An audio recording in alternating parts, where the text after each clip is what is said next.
Aim training is the gateway to better aim. However, few know the proper technique required to get better at aiming.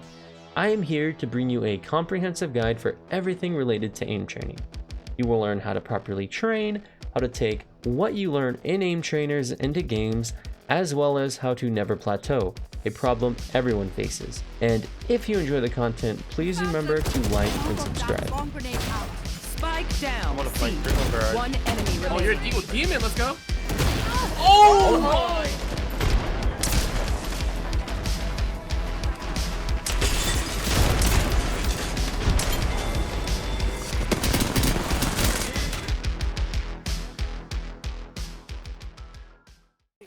Welcome back, guys. I wanted to make a video talking about a common question I see when browsing Reddit or any comment section on social media in regards to Kovaaks, and that is, why does Kovaaks not help me in game? A lot of times, this also leads many down the path of thinking that Kovaaks doesn't work at all for improving in shooter games, but is mostly a warm-up tool or simply doesn't work at all. However, I'm here to go over why Kovaaks isn't helping a lot of people and what you need to do to actually use Kovaaks to improve. So let's get right into it. The first way to tackle this question is to focus on what routines people are doing to improve in Kovaaks. There are many people who don't do any research when going into aim training. Rather, they do popular scenarios and expect to get positive results doing any and all routines randomly. A good example of this is people who watch popular streamers who are sponsored by Kovaaks or AimLab, who mainly play things like Tile Frenzy on stream because it's an easy and fun routine to do. However, if you're someone who is looking to improve their aim, this scenario isn't good because Tile Frenzy is mainly a general warm-up to get your hands and head ready to react to harder scenarios. This logic is apparent for a lot of different popular scenarios that people do that do not really facilitate proper growth for different video games. If you really want to improve, one step you can take is looking up routines that pros use that belong to different games in order to improve. A good example of a routine that I use for a game is Piss Valorant Playlist, made by Zeke, a very good Kovaaks player. While this routine, I think, does not cover all of the scenarios one should practice for a game like Valorant, it covers a strong general practice for TAC FPS like Valorant. And you could do this with any game. If you Google popular routines for any video game, I'm sure you'll find them. However, I do advise that you do your own research to find what scenarios people find helpful. Even heading over to the online playlist tab in Kovaaks will show you playlists created by pros for certain games or just in-game general use, which usually have some really good scenarios in them. The best method I find is to try out a number of different routines and figure out what routines you think work best, or to simply create your own playlist based on others.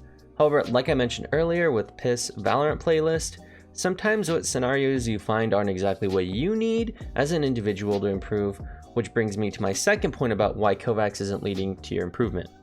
You have to ask yourself the question of, what type of aim am I bad at?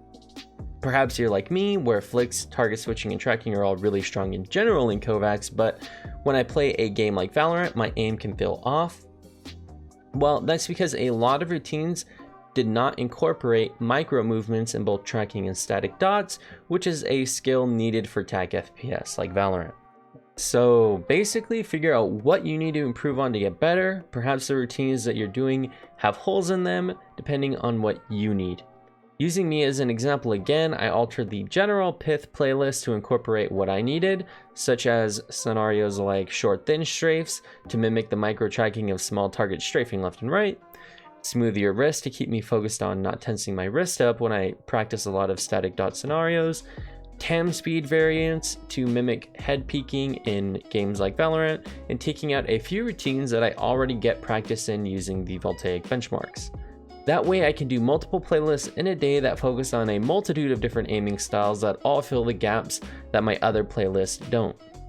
Going into this further, changing the playlist around to what you need as an individual is important for anybody, so don't feel like you can't alter what pros have made in their playlists.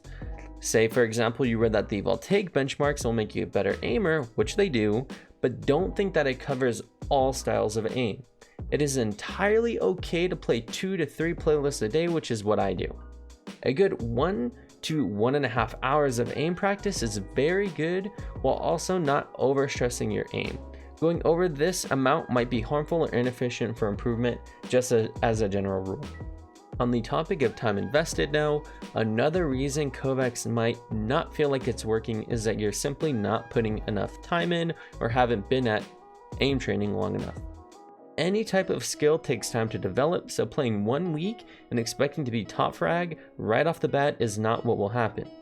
Generally speaking, you will see yourself become more consistent where you won't have a wide disparity between your good and bad games. Instead, the gap will shorten and you'll perform the same in most games. Over time, as you progress in Kovaaks, your upper and bottom range of skill will go up, but it will be a slow and gradual increase in skill. The best thing to do is temper your expectations when aim training and when you go into game. On this topic of lowering your expectations, a lot of people tend to gain false confidence after aim training to the point that they do very risky moves in game. Say you're like me, who has 450 to 500-ish hours in Kovaaks and starting to play FPS again. This is not a lot of time compared to people who play FPS games in general. Many people will have 2,000 or more hours in their game of choice, especially if they are a serious player, so their aim will be very strong. Remember that aim training is more efficient, but you're going to run into a lot of people who just have a massive amount of time put into FPS. The best way to play games, in my experience, is to be realistic with how good you are, regardless of aim training, and focus on improving your in-game skills when you're actually playing a game. This could be how often you pay attention to your minimap, how you play off your teammates, your movement, and the list goes on. You might have better aim than a lot of people, but if they're a smarter or better in-game mechanical player, then you will likely lose. Remember, aim is only half the battle of being a good FPS player. People who have better movement, utility usage, and teamwork are going to be better on average than a better aimer that plays reckless. Make sure to invest time into your favorite games, and that's why 1.5 hours of Kovaaks is good for training aim, and many pros will recommend then playing the actual game. Kovaaks can't teach you the ins and outs of a game. Don't get me wrong, you will be a far better aimer in 2,000 hours of Kovaaks than someone who plays 2,000 hours in game, but again, you can't force time in Kovaaks. You can't play Kovaaks 8 hours a day like you can any video game. Instead, use Kovaaks efficiently and with purpose to make the most out of your training. Now, let's say you put in a ton of time in Kovaaks, you do the right scenarios, and yet you still feel like you're not improving. Well, let's get back to what I said about practicing efficiently and with purpose. If you watched my other videos that go over different aiming styles, each guide has fundamentals which are crucial to getting better at different types of aim. The reason I did my videos like that was to remind my audience that you have to practice these fundamentals if you want to go anywhere in aim training. It's just like weightlifting or any sport, where proper technique is something you master to, one, do things like not hurt yourself, which an equivalent would be stretching your wrist and having a loose grip when aim training, as well as having the building blocks that will make you a great aimer. A good example of this would be making a straight line from target to target when you flick, because if not, your flick will always be off. That's why to practice efficiently, you really have to take the fundamentals to heart. If you master the fundamentals, your scores will inevitably improve, just like how I can easily hit diamond scores with very little stress where a beginner will struggle. In one wall 4 target small, for example, simply making straight lines from target to target allows me to hit the 110 mark that many beginners struggle with. Okay, let's talk about personal health in aiming. While aiming is not as vigorous as sports, it still relies on personal fitness in a way. If you don't sleep and eat well, exercise and take care of your body in general, your reaction time and aim will be worse without question. Shooter games are not games where you can play well when you're tired, unless you're It's Timmy, who can apparently play for 2 days straight. And that is because your brain needs to be ready for effort. Let's take it from a very strong Kovaaks tracking player named Torje, who stated that his eating, sleeping, and physical activity habits, as well as apparently eating blueberries, allow him to constantly improve and play well. So if you expect to improve or play well, get some sleep, eat some blueberries rather, amongst other things, and work out, as this will place you in an optimal position to improve. Another thing I want to talk about, which is something I mentioned before, is practicing like you play in game. One good example of this, at least for me, is how tense my hand is while practicing in-game versus in Kovaaks. I noticed that in-game I had a very loose grip, as there's a lot of downtime in-game that involves running around and doing non-aiming related things. And because of that, whenever I got into gunfights, my grip would be pretty loose, which was something I wasn't practicing.